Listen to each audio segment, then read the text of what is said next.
কলকাতা টিভির পর্দায় আপনাদেরকে সকলকে স্বাগত। আমি পূজালি রয়েছে আপনাদের সঙ্গে। 1991 সালের 2রা এপ্রিল জম্মু ও কাশ্মীর রেল স্টেশনের 1 নম্বর প্ল্যাটফর্মে একটি বিস্ফোরণ ঘটে এবং সেখানে জানা যাচ্ছে তিনজনের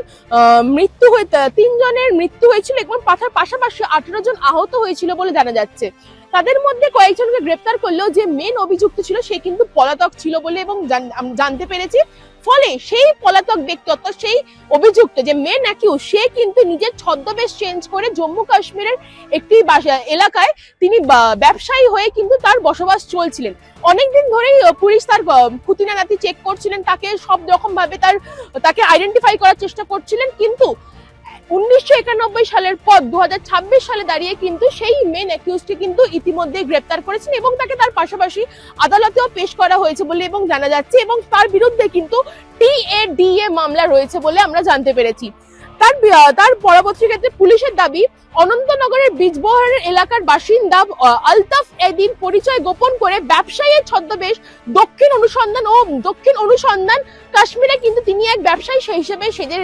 ছিলেন এবং সেখানে কিন্তু সে ব্যবসা করছিলেন বলে আমরা জানতে পেরেছি। অর্থাৎ 1991 সালে যে বিস্ফোরণ ঘটে তারপরে কিন্তু 2026 অনেকটা লম্বা সময় পেরিয়ে যাওয়ার পর পুলিশ কিন্তু তাদের কাজ অর্থাৎ পুলিশ যেই কর্মরত তাদেরকে যে আইডেন্টিফাই করে তাকে যে চিহ্নিত করা সেটা কিন্তু পুলিশের পক্ষ থেকে সফল হয়েছে বলে এবং আমরা জানতে পেরেছি এবং এটাও আমরা জানতে পেরেছি পুলিশের সঙ্গে কিন্তু জিআরপিও কিন্তু ছিলেন। এই মেন অ্যাকিউজ অর্থাৎ আলতাফ নামের যে মেন অ্যাকিউজ ছিল তাকে কিন্তু গ্রেপ্তার করেছেন পুলিশ সহ জিআরপি এর তরফ থেকে এবং তাকে ইতিমধ্যে আদালতে পেশ করেছেন এবং তার বিরুদ্ধে TADA মামলার রায়ও রয়েছে বলে আমরা জানতে পেরেছি। পরবর্তী ক্ষেত্রে যেটা হয়েছে 32 বছর পর বিচারের পথে বড় অগ্রগতি, যেটা সব থেকে গুরুত্বপূর্ণ, এত বছর পেরিয়ে যাওয়ার পরেও যে তাকে গ্রেপ্তার করা হয়েছে এবং পুলিশ সেই 1991 সালের কেসটা নিয়ে এতদিন ধরে পড়েছিলেন এবং তাকে সব রকম ভাবে আইডেন্টিফাই করার চিহ্নিত করছিলেন, সেটা কিন্তু একটা বড়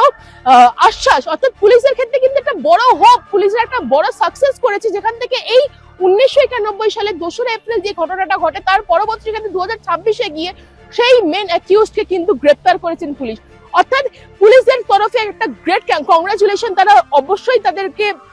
আমাদের তরফ থেকে জানাতে পারি